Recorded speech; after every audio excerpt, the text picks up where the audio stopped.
দক্ষিণ ২৪ পরগনার হুগলি নদীর ধারে বজবজ এক প্রাচীন জনপদ। বজবজের মূল পরিচয় শিল্পনগরী হলেও ইতিহাস ও ঐতিহ্যের হাত ধরে এখানে গড়ে উঠেছে পর্যটন কেন্দ্র। আর পর্যটনের সঙ্গে সঙ্গে তৈরি হয়েছে সপ্তাহান্তিক ছুটি কাটানোর ছোট বড় নানান আস্তানা। বাওয়ালির আদি নাম ছিল সন্তোষপুর। এককালে যারা বাওয়ালির জমিদার ছিলেন, প্রায় ৭০০ বছর আগে সেই মণ্ডলদের পূর্বপুরুষ উত্তরপ্রদেশ থেকে এসে এখানে বসবাস শুরু করেন। এরা ছিলেন আকবরের সেনাবাহিনীর উচ্চ পদাধিকারিক। বাওয়ালিতে বাউলি সম্প্রদায়ের মানুষ মধু সংগ্রহ করত। এই বাউলি থেকেই এসেছে বাওয়ালি নাম। বজবজ, বাওয়ালি, সাহেবান বাগিচা ইত্যাদি এরকম ১৫টা গ্রামের শাসনভার পেয়েছিলেন। সেই সূত্রে তাদের যেহেতু নবাবের প্রতিনিধি, এখানকার মানুষ তাদের বাংলার নবাব হিসেবেই মনে করতো আর কি। আর যেহেতু তারা এখানকার শাসনভার পেলেন, তখন তারা নিজেদের পদবি পরিবর্তন করে মণ্ডল উপাধি ধারণ করলেন। এরা অত্যন্ত কৃষ্ণ ভক্ত হয়েছিলেন। এরা কিছু নিদর্শন, কিছু স্থাপত্য তৈরি করেন, যেমন রাধা কৃষ্ণের মন্দির, রাধা গোবিন্দের মন্দির, গোপীনাথজির মন্দির। হরনন্দ মণ্ডল তিনি প্রথমে একটা স্বপ্নাদেশ পান যে রাধাকান্ত জিউর মন্দির প্রতিষ্ঠা করার জন্য। বাওয়ালিকে বলা হয় মন্দির নগরী। প্রায় শতাধিক মন্দির নির্মিত হয়েছিল এই অঞ্চলে। যদিও তার অধিকাংশই ভগ্নপ্রায়, তবুও তার মধ্যে লেখা আছে অতীতের গৌরব গাথা।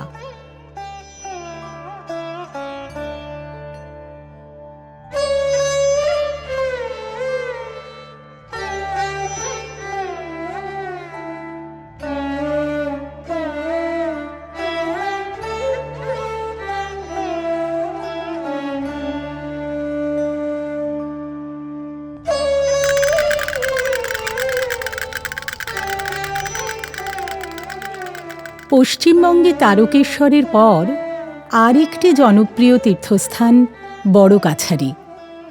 প্রতি শনি মঙ্গলবার এখানে ভক্ত সমাগম চোখে পড়ার মতো। লোকায়ত এই মন্দিরে কোনো পুরোহিত নেই, ভক্তরা নিজেরাই তাদের পূজা নিবেদন করেন।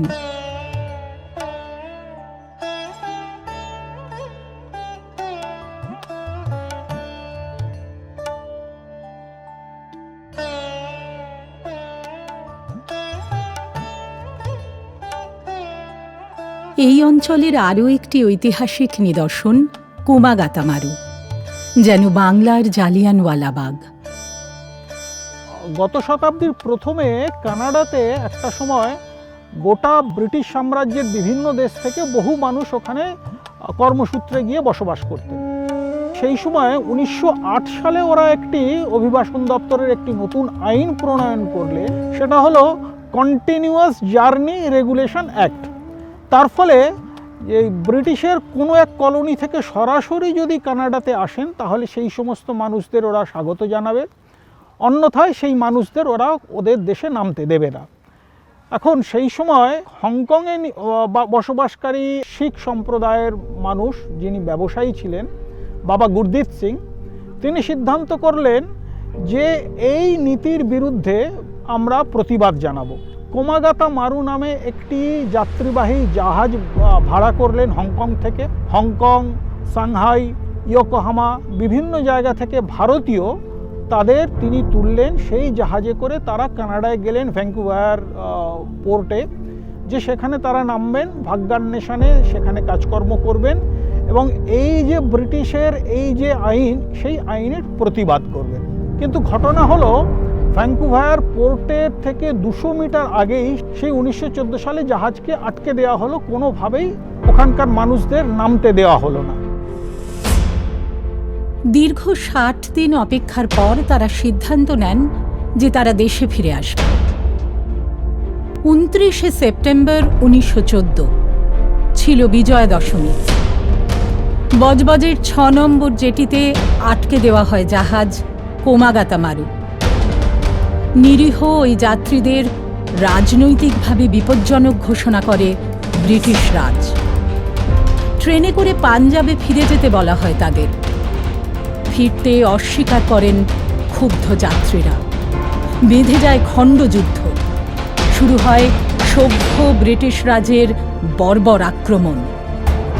বজবজ স্টেশনের ওভারব্রিজ থেকে নির্বিচারে গুলি চালায় ব্রিটিশ সৈন্য, যেন জালিয়ানওয়ালাবাগেরই মহড়া হয়ে যায় কোমাগাতামারুকে ঘিরে।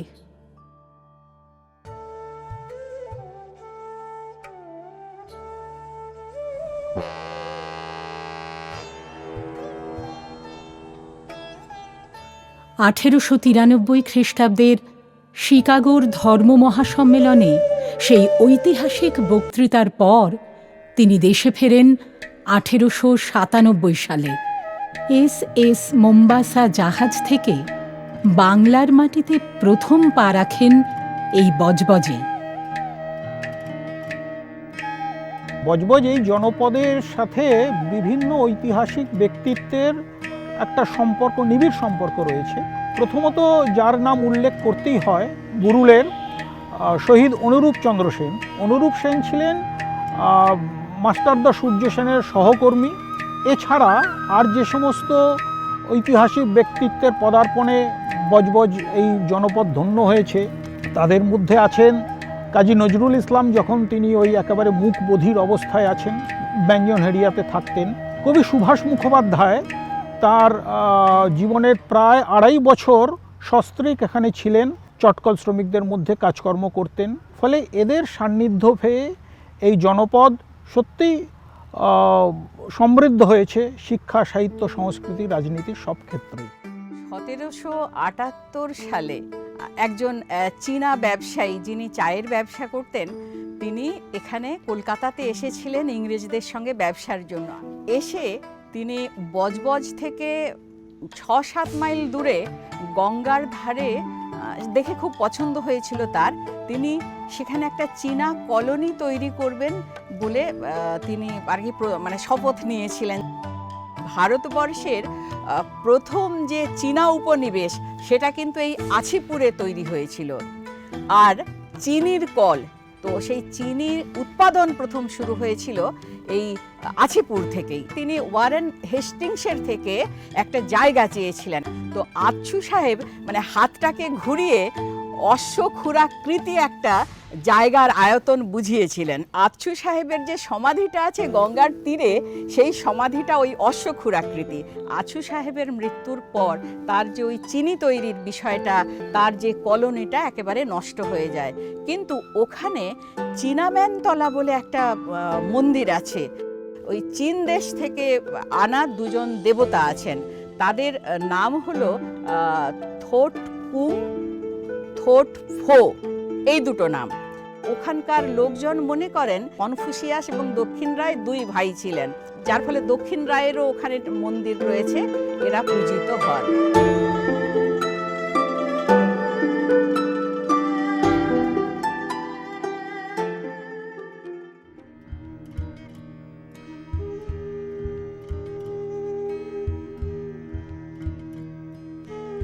বজবজের বিড়লাপুরের কাছে গঙ্গার ধারে ব্রিটিশ আমলের বারুদঘর ও তার সংলগ্ন অফিস ঘরের ধ্বংসাবশেষ আজও রয়ে গেছে।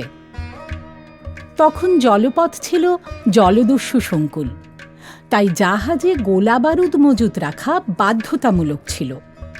এদিকে কলকাতা বন্দরে ১০০ পাউন্ডের বেশি বারুদ নিয়ে ঢোকার অনুমতি ছিল না। তাই দূরগামী জাহাজ যাতায়াতের পথে এই বারুদ ঘর থেকেই বারুদ বোঝাই ও খালি করত। এই বারুদ ঘরের পাশের গঙ্গায় সূর্যাস্তের দৃশ্য আজও পর্যটকদের মন কাড়ে।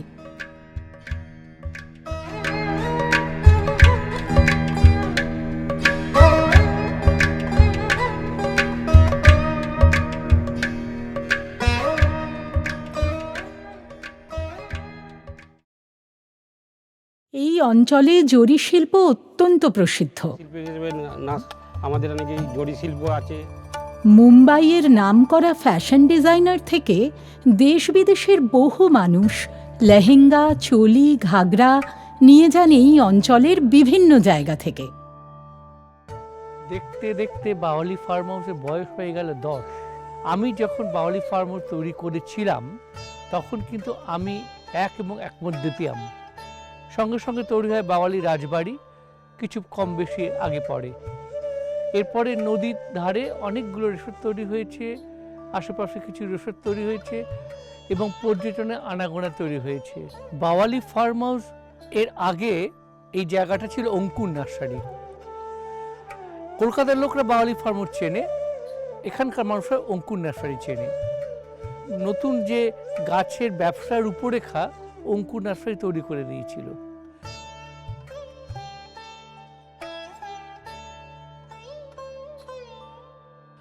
কোনো অভিজ্ঞতা ছিল না আমার এই রিসর্ট বা হোটেল ব্যবসা সম্বন্ধে। নার্সারি ব্যবসা সম্বন্ধেও আমার কোনো পূর্ব অভিজ্ঞতা ছিল না। বাওয়ালি ফার্মের 3টে ঘর নিয়ে শুরু হয়েছিল, আজকে 10 বছরে 25টা ঘর।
এখানে চাইনিজ, ইন্ডিয়ান, তন্দুর, রেস্তোরাঁ, কফি শপ, সুইমিং পুলের ধারে আলাদা করে খাবার জায়গা, একটা খাওয়া দাওয়া থাকা নিয়ে বড় আয়োজন দেখতে দেখতে চোখের উপর তৈরি হয়ে গেল।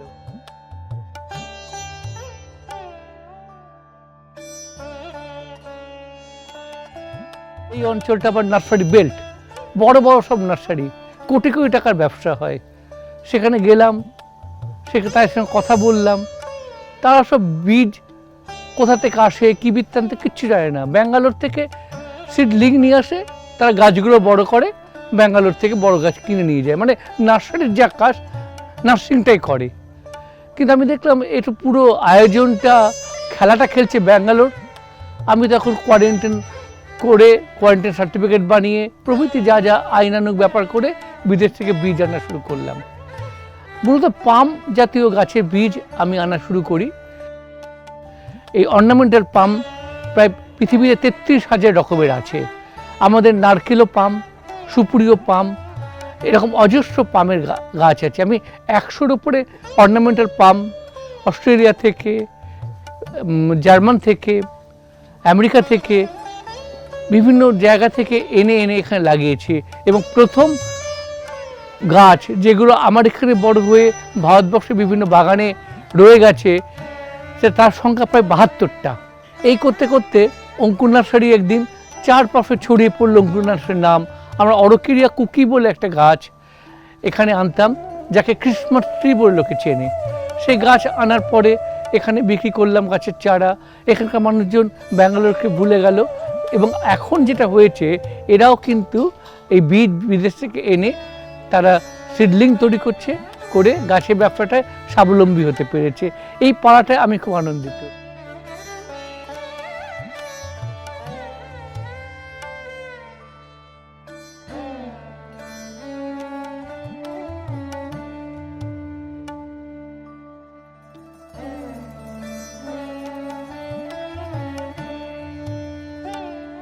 বাওয়ালি মুথিসা অঞ্চল ভারতবর্ষের অন্যতম বড় নার্সারি বেল্টগুলির একটি। সবুজপ্রিয় পর্যটকদের কাছে এটিও এই অঞ্চলে ফিরে ফিরে আসার আরেকটি কারণ।